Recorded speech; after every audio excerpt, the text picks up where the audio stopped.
Hello, you wonderful people, and welcome to another episode of Not Too Comic Book. This being a show, we're talking about TV shows that are adaptations of comic books. For today's episode, I'm going to talk about episode 5 of Noblesse. A lot of really interesting things went down in this episode, so let's break it down.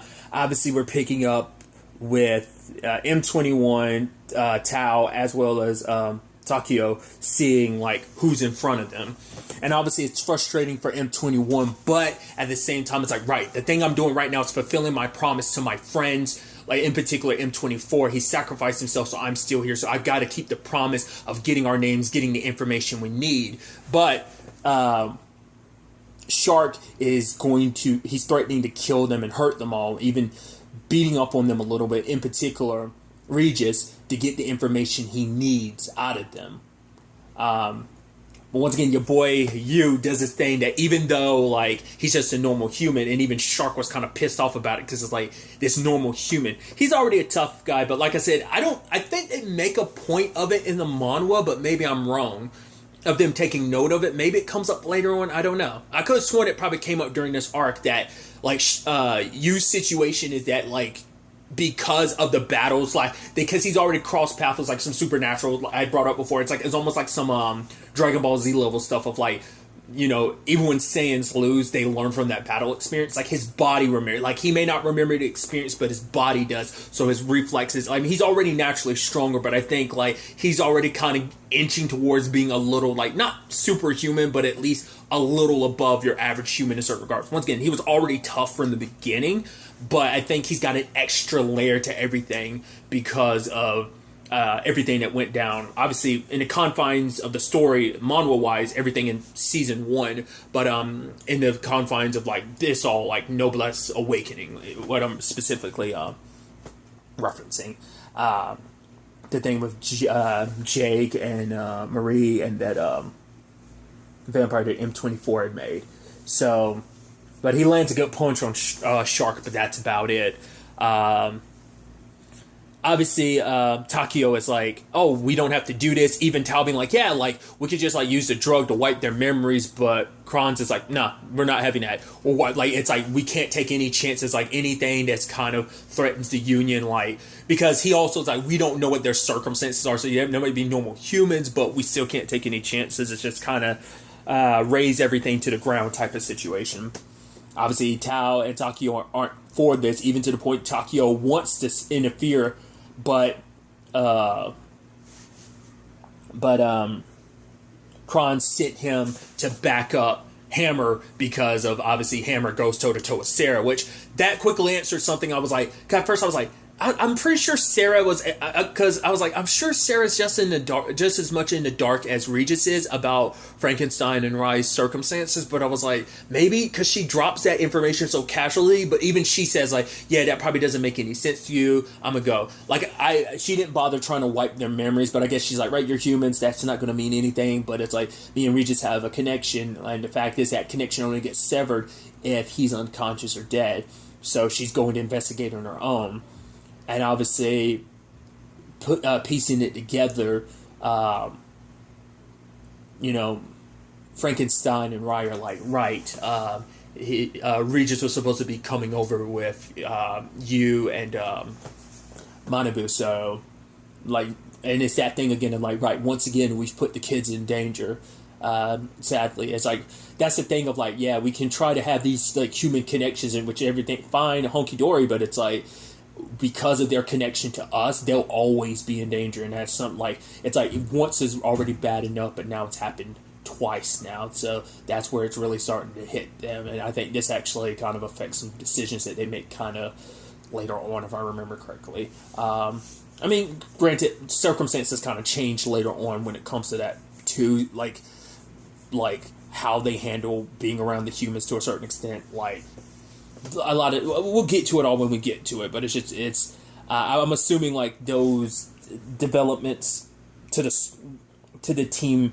of M21, Frankenstein, and Rye, like the developments that happened in the arc at the end of this arc, maybe that kind of changes some tunes about how they can still keep the kids around, but having an even bigger protection for them, regardless. But the moment Sarah shows up, in an instant, like, Hammer think he's taking her out, but in one, like, flick of the wrist, slices, like, slices his chest, and he kind of gets away from her, and she's almost like, just that, like, badass, like, oh, I'm gonna take my time just walking away to find another way to get around all of this, and ends up running into him later, and it seems like he's already taken the pill by then, just because he's like, right, I'm gonna have to go all out if I'm gonna have to go up against you. But once again, I referenced it before, I do believe Sarah is quite stronger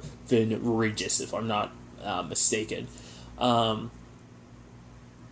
But obviously, like, the entire time, like, this is happening, like, Regis is trying to defend the kids from Shark, but in Regis' mind the entire time, he's just thinking, like, M21, it's like, how could you bastard, like, how does it feel to look down upon these humans? But even he can still see, like, how torn up M21 is about it, because, like, right, he doesn't want these kids to get hurt, but it's also, like, I need the information about my friends. Like, for him, it's like, my friends matter more, but then, like, how much time he spent around the kids, and just, like, it's just, like, damn, like, I do care about them. So he's kind of in a tough spot, and, like, an after image of M24 kind of, like, touches him, kind of pushes him a little forward, kind of, it's, like, kind of symbolizing, M24's got your back on, like, this is what you're willing, because these same kids are who M24 was willing to sacrifice himself for, being there for a friend, like, and these kids are kind of like friends to him too, so it's like, are you really just going to, because M21 still feels like it's him breaking a promise to his friends by if he interferes and helps him at all, because he's this close to getting any information, but would also, what would that make you if you're willing to let these kids die who you obviously care about, this life that you've kind of been living here this entire time, you've really enjoyed it, like, to have that all taken away, like, would you really be okay with it? So I think he's slowly coming to that realization himself, but more so than anything, it's just protecting them, and ends up attacking Shark himself, and even telling Regis, like, beforehand, like, right, I'm gonna leave it up to you, like, I might not make it out of this, but at least I could buy enough time. So goes toe to toe with Shark, but it's still no match. At least Regis can handle Shark in both this state and his transformed state, which kind of showcasing just a difference in power between Regis and M21.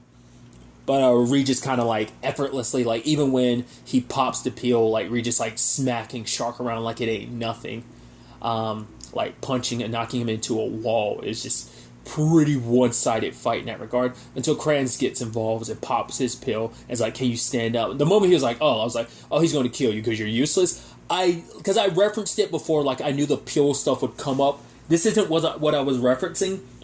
There's something after this.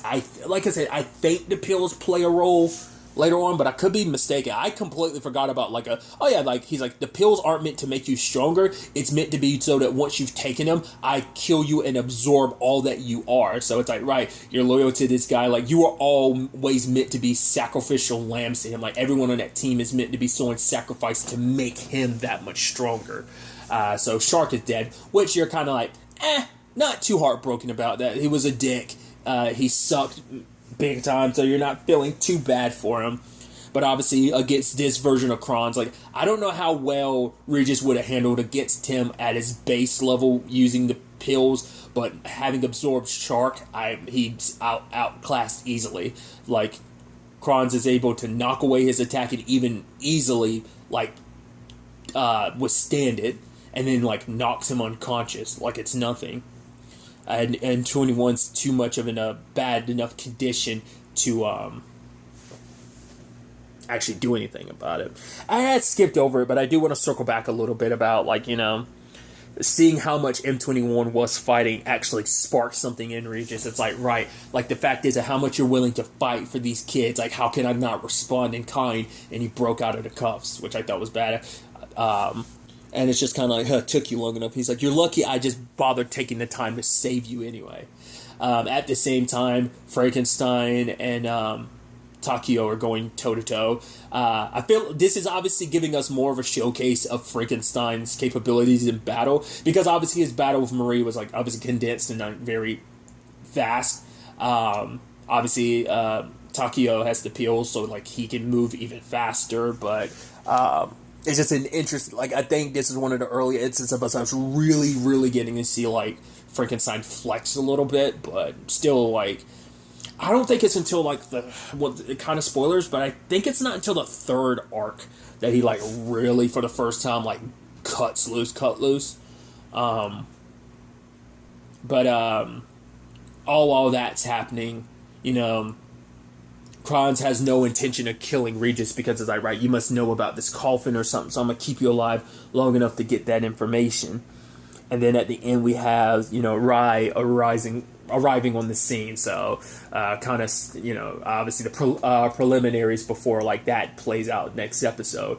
What I thought was interesting too is, and it just showcases, like, the whiplash that this show has when it comes to its tone. A lot of anime, like, not a lot of anime, but quite a few anime have that, like, they can shift between the comedy and drama, like, pretty damn quickly, which for some people that's an issue, but for me that's never an issue because, like, I've watched so much stuff that does that. But it's like the whiplash is super apparent in this, especially when, like, the stinger to this show, this episode, the end credit scene was a gag of, you know, it's like Rai's reaching his pocket, like, oh wait, you about to pull out, Master? It's like, wait, you were just hungry? He's so hungry, instead of he just eats the raw ramen.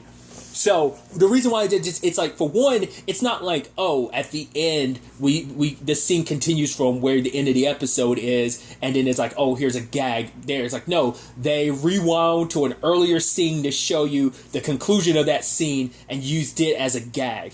I'm trying to remember, like, because I'm sure maybe they played it like that for the episode, but I think probably in the manga, like, the moment Rai lands, like, the moment that scene gets there, I think it probably plays out, like, straight up, like, oh, he pulled out the ramen, and then you moved on. Like, it's not it's not like a in chapter, like, post credit thing. I don't think it is, to my recollection.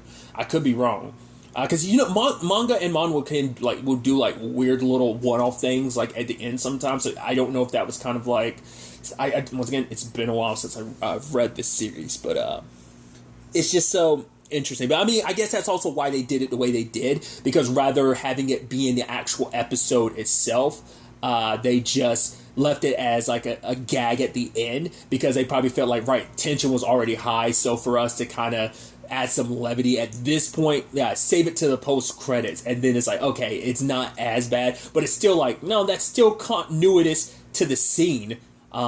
Because that still will happen. It's just we didn't get to see the gag aspect to it, so it kind of still defeats the purpose.